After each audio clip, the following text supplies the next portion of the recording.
Hello, everyone. This is Matt here. Just playing some NBA 2K18. What you're about to see is my very first online game of 2K18. Playing the MyTeam mode, Pack and Playoffs, I think it's called. And so I found my first match. You'll see I'm up against a team with 2 sapphires, and 3 emeralds, and I got 1 gold, so odds already stacked against me. Something is funky with the recording of 2K, so the audio is going to be a little bit weird, and the last couple minutes or so of the game got cut out. But I do end up winning the game. It comes down to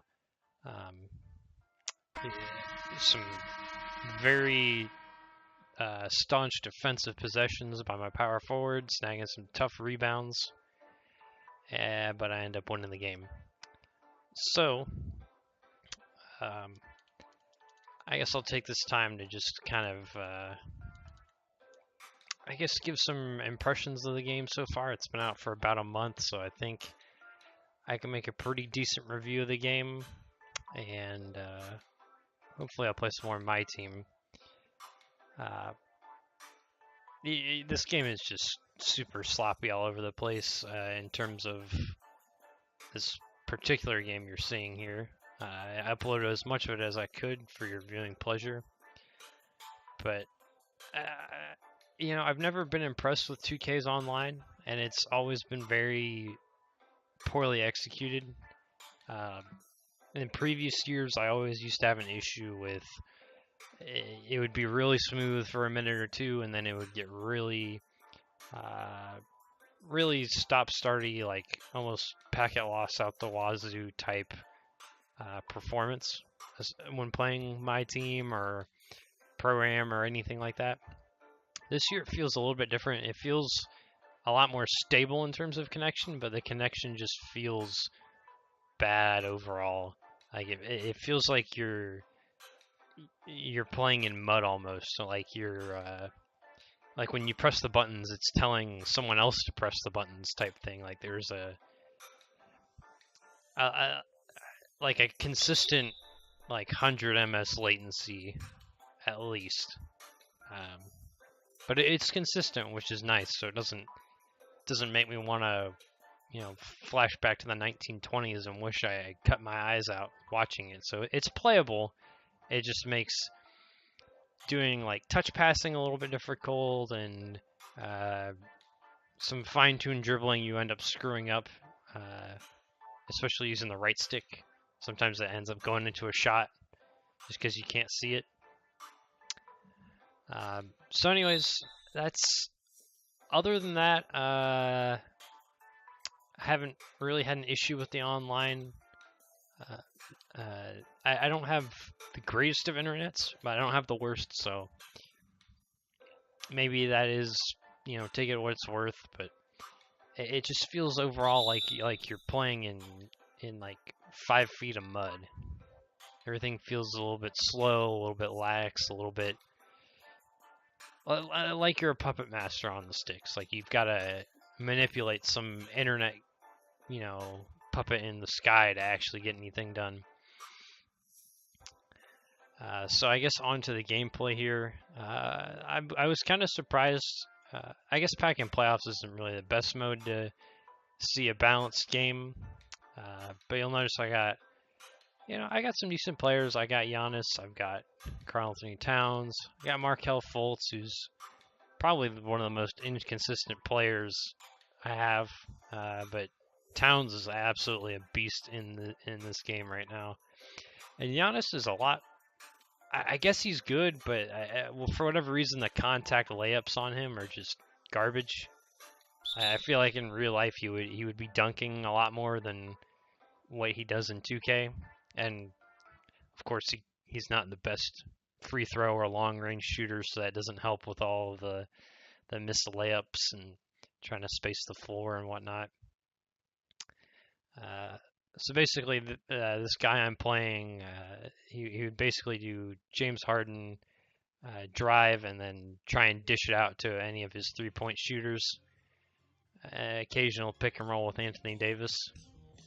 I notice I'm playing a lot of off ball here, especially on defense. I'll be sticking on Towns, and that's mostly for the driving defense as well as just the general lagginess. I was saying it feels, I don't want to get zigzag cheese that's still in the game after all these, what has it been, 6 years that zigzag cheese has been a thing.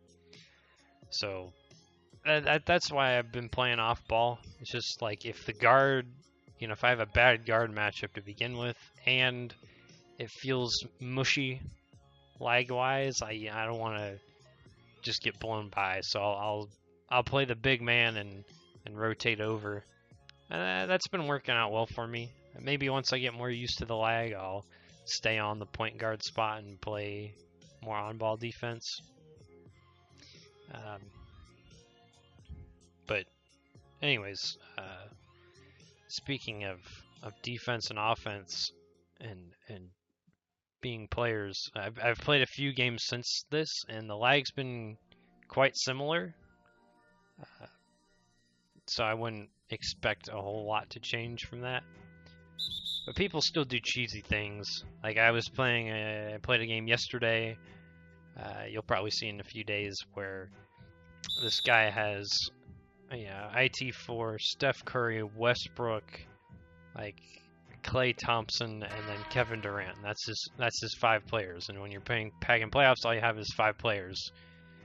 And I was just like, this is insane. They can shoot threes with everybody. They're all 10 times faster, and Steph's overrated on defense in this game. So I had a really hard time. Surprising to me, though, I did end up beating this guy I talked about just because people don't like to play fundamental basketball in 2K. They like to do things like abuse the zigzag. You remember the spin layup cheese from a couple years ago, or there used to be some pick and roll cheese and some post fadeaway cheese and like speed boosting and whatnot. And I don't like to play that way. Nothing gets me more triggered than playing against a guy that's zigzagging or doing all these things, and he has better players than me. It's like, it's just not fair to begin with. It gives me a little extra satisfaction though when you beat these guys or you make them rage quit or something like that. But goodness gracious, man, the competitive community in this game sometimes real cancerous like that. Oh, one of the other weird things on defense, a lot of other people have exposed this, but the help side D sags way too much automatically on known 3-point shooters. Like I think you'll see that happen to me a couple times this game. It's like, why would if someone's doing a side pick and roll and there's 3 guys loaded up in the right corner, why are all 3 of those guys gonna leak into the paint when they've got Ray Allen or Kevin Durant or somebody in the corner? It's like you don't leave those people open for a help side D on that case. But the CPU seems to take a little bit longer to figure that one out all the time. Another downside of lag is timing these damn free throws. It's like I think I've gotten like maybe 2 perfect releases online, and I get tons of good, which apparently good is worse than slightly early release in terms of percentages, which is kind of weird to me. But it's like, especially not knowing some of these players' animations very well, it makes it real hard to time shots. So and 2K servers have been always kind of shit, but I wish, if they actually had, Call of Duty servers or Battlefield servers, or literally, I'd be totally fine with just peer-to-peer. And it's 2017. Like, we should have better connections than this by now. And we do for all sorts of other games that have 100 more moving parts and more intense control. It's like if you had this kind of lag playing StarCraft, the game would be over. Or if you had this kind of lag playing like League of Legends, game would be unplayable. So that's where I stand on 2K Online. It's something I don't like playing, but it's like the only way to do these fun modes. Like Pack and Playoffs was a smart mode. The drafting mode, the Supermax was a good idea until they recently changed the amount of points you have for your cap in that mode. So they did add a few new modes to MyTeam that are a lot of fun. Um, in terms of my career, way too many cutscenes is the general consensus, and I'm gonna have to agree with that one. Uh, they said no loading screens, but it's just a bunch of unskippable cutscenes, so it's almost worse in my opinion because you end up seeing the same ones or things are out of context like 2K always does. They have really bad contextual cutscenes. Like for instance, if your player signs with a certain shoe company, you'll get a player from a different shoe company trying to congratulate you on that, which is, it's like that should be a pretty easy coding job to know which cutscene to play there, but they screw it up all the time. And that's a problem 2K's always had. Now, in terms of the Prelude, Prelude was pretty good. I would have liked to seen more ATM. It's like he doesn't come back in the career. And a couple years ago, we had Jackson Ellis and a few other things here and there, but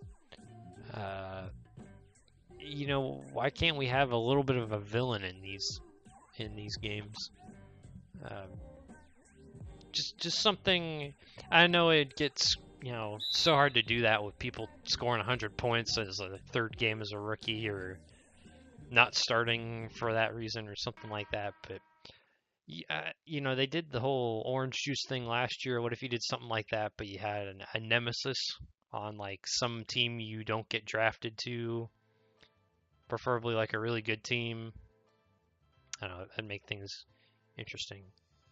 Um, your little sidekick in the career, the Asian girl that likes improv and speaks street talk. Yeah, everyone agrees she's the worst thing ever written into a game. I don't know who they have come up with these things. I mean, I get they're trying to be like PG, but you could easily write a better story than this. Another thing I don't like about the career is the whole My Neighborhood thing. It's like that was a feature nobody really asked for. As soon as I saw it, I was like, oh, cool, we've got a central hub area that I'm just going to skip through every time I'm in because people don't want to have to walk, for 5 minutes to go get a haircut or 10 minutes to go to your practice facility or whatnot. So it was a big, it's not a bad idea if the servers weren't shit and the game wasn't buggy in terms of purchases the first week it came out. But if you're, I don't really play an online integrated My Career until I'm a higher level, especially with how they did overalls this year, which is absolute garbage with the VC money grab that is. There's, you have no reason even playing online in My Career until you're an 85, because everybody just buys their max as soon as they can and then plays My Park to get their cap up. So you don't even want to be, a 70 brown shirt. Like you'll never find a game, and that's how it's been the past 2 years, really. You have no online respect until you have a 90 in front of your name. So why throw that in people's faces instantly?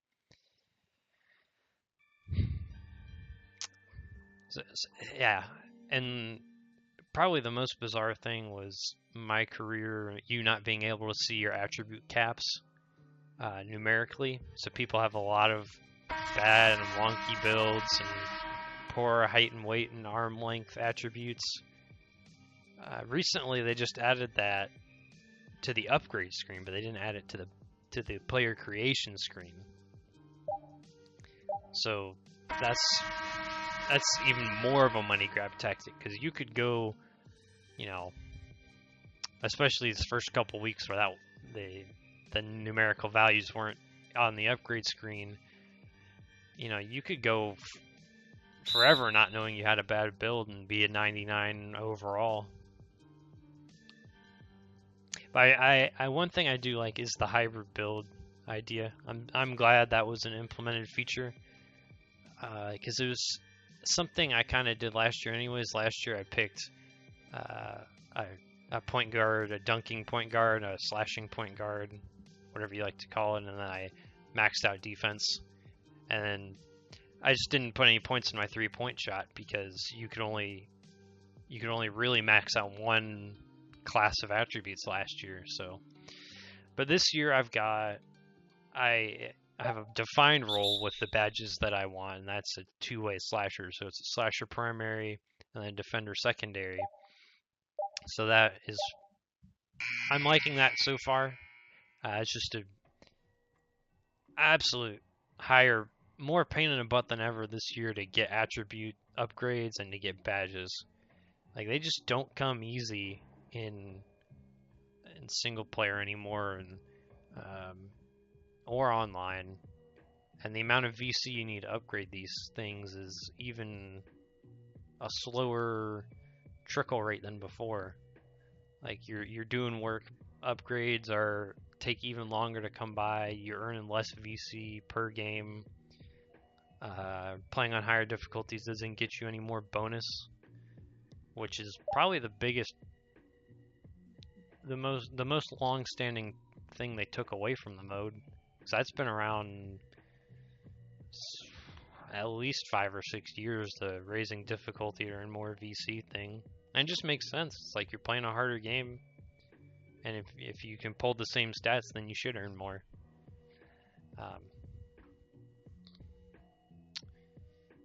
So there's that. Jersey and team creation still in the game, still good. It feels a little bit faster to load and download designs. A lot of the player, I guess in terms of the animations and the gameplay, it always takes a bit of a step up for the most part. But people always find the cheese right away. Like, even before the game out, they were on Twitter about the speed boost cheese, dribble moves, and that kind of stuff. But in this game, it doesn't feel like the whole off-ball give-and-go auto-cut thing is as powerful as it used to be. It feels like receiving a pass is hard, especially with people with bad hands. Like, you'll notice a lot of centers dropping a pass in traffic. And it's not that the pass doesn't get there, it's that there's like a bigger collision size when you're receiving the ball than there is when you have it or when you throw it. Fouls are a little bit wonkier too. It's like about a couple times I've stopped and taken a replay, and I haven't even made contact with a player, and I've been getting foul calls on when I'm trying to do blocks or something like that.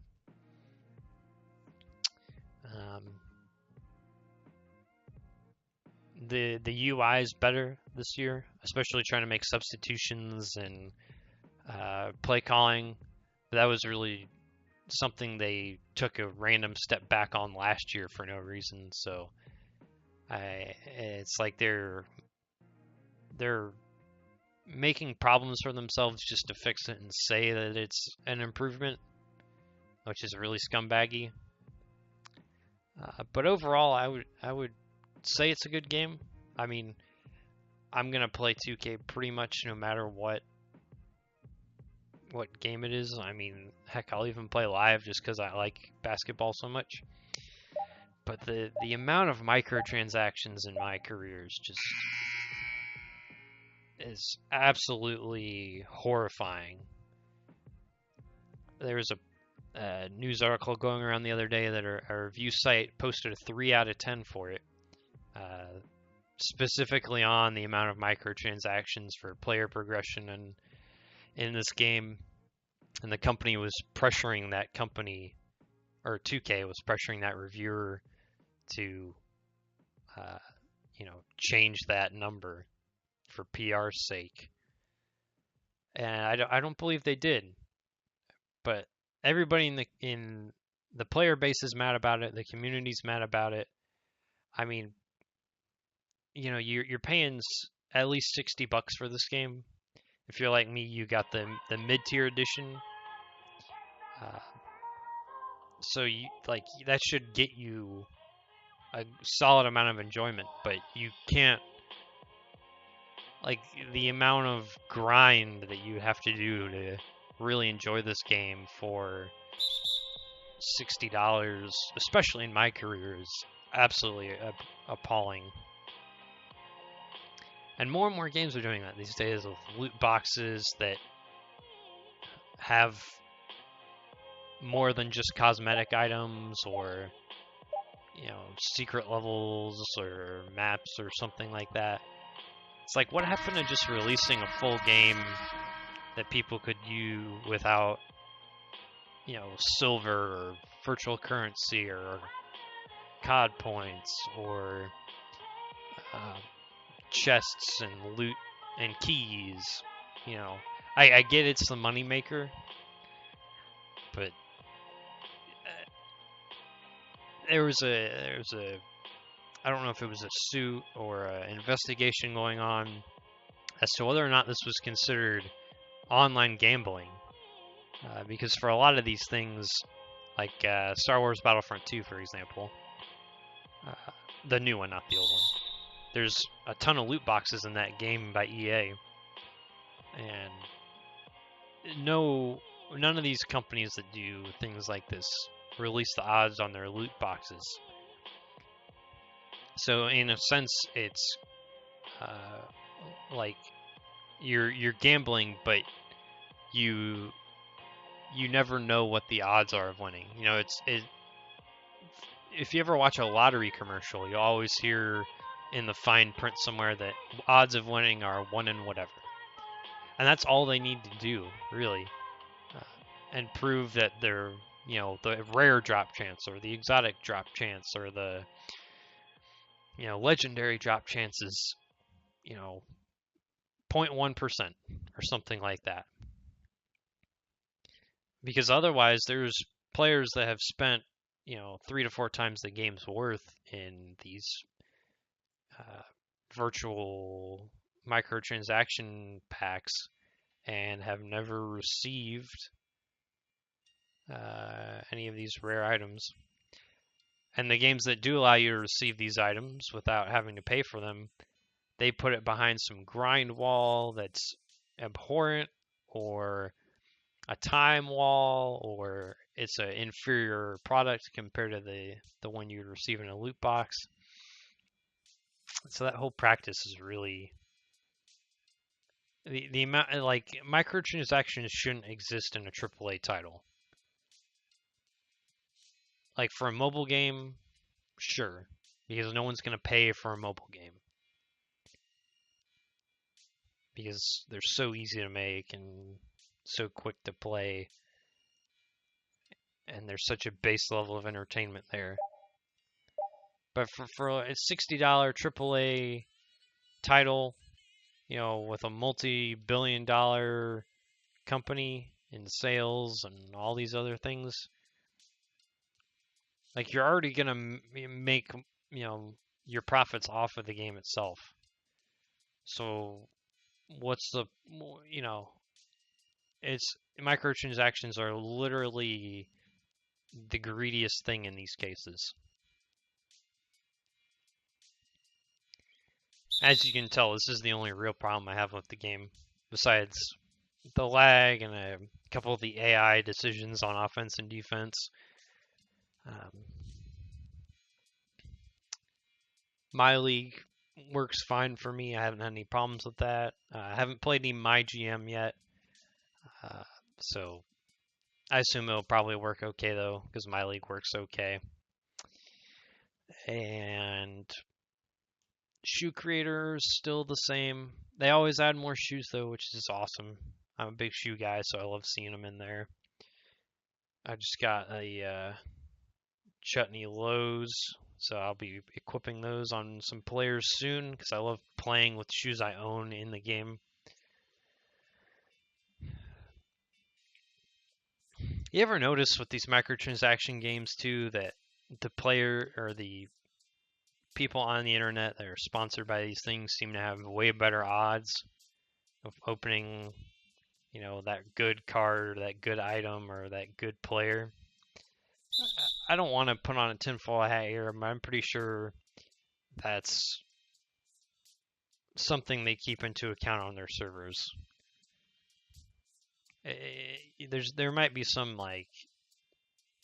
George Orwell type blacklisting going on that you could never know about with these virtual game gambling objects. That's something I would like to look into because some of the 2K YouTubers are pretty clickbaity garbage human beings that aren't fundamentally good at basketball, so it's really sad to see them get all these perks too, on top of them pulling in, hundreds of thousands of dollars off of this game and just being able to play video games all day. So this is the end of the video. It cuts out here, but you'll see I do get the win, and hopefully I'll post another one soon. So until next time.